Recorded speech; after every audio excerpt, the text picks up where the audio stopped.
Well, first, we'd like to make sure that everyone is water safe. Can they be comfortable in the water, and can they basically be able to not drown in a very simple way? After we get past that, and luckily most of these kids have that down, the majority, I would say 90% can swim without assistance. Now what we're going to be working on doing is teaching them competitive strokes, freestyle, backstroke, someday breaststroke, and eventually butterfly. Because one, it's going to allow them to have much more confidence in the water, and two, this is another aspect of our sport. Our sport is a very white sport. So there might be a lot of kids here that might love the sport of swimming or the sport of diving, and they just never get that opportunity. So we're going to teach them these skills that they'll need for very basics of each stroke, and hopefully the ones that will really enjoy it, they'll join a team somewhere in the area. And for all of the others, they'll become much more confident and comfortable in the water, which is the goal. In the summer of 2020, I was thinking about it, and I thought that with everything that was happening in the country and kind of in our community, I really wanted to think about how I could make a difference to combat racism.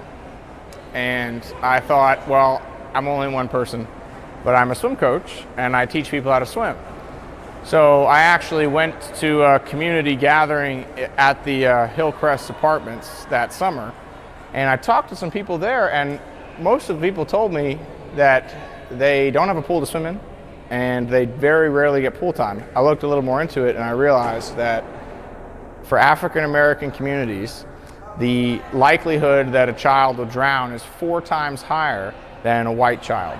For Hispanic kids, it's 3 times higher. And what it comes down to is that they've been denied access generationally to pools, and when your parents don't know how to swim and your grandparents don't know how to swim, there's a really good chance that you will never learn how to swim.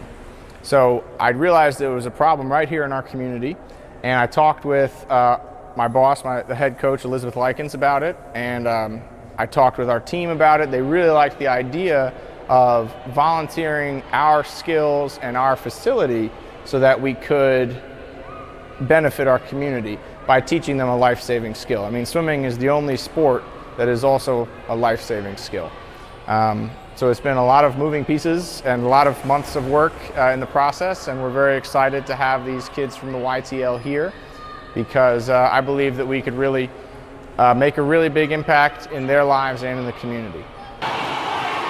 The idea has been run by and approved by our athletic director, Janet Cohn, and our sports supervisor, Aaron Spence. They both put in work to make sure this happens. Campus Rec themselves have agreed to not charge for the use of the pool, knowing that this is a big benefit to the community. And for the staffing of the lifeguards, as well as goggles for every child and a swim cap for every child that they could keep, we have received a very generous donation from Sunshine Chevrolet and Christy Elliott. And with that money we've received, we've been able to pay the lifeguards and make sure that every kid, like I said, has a pair of goggles and a cap. Because these kids, they just don't know what they don't know, and they didn't know they needed those things at the pool, right? So now, because of that involvement from those other areas, this has become a reality, really. It's been put together not just by me or not just by our team or anything like that. It's a lot of pieces together. I also want to credit our Title IX supervisor, Heather Lindquist, who's done a lot of work to make sure that everything is in compliance with all the rules. And again, Janelle Lassiter with the YTL, which stands for Youth Transformed for Life. She has done an amazing job and was really receptive to this idea from the very beginning. But yeah, there are a lot of moving pieces, and we're very thankful for all the work, because as we could see from today with the 24 kids we had in the water, they had a lot of fun, and I think that they really are going to enjoy this experience.